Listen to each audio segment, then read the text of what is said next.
Yo, magandang umaga. Siyempre, kailangan nating umalis ng mas maaga dahil December na, first week of December.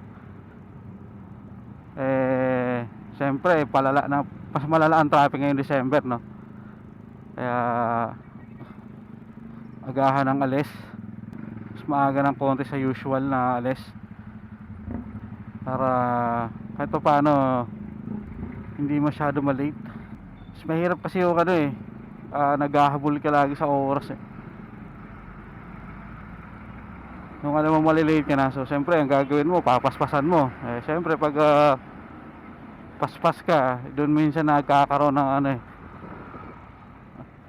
aksidente dahil sa pagmamadali eh. Yung kailangan kalmadong biyahe pa rin, suave.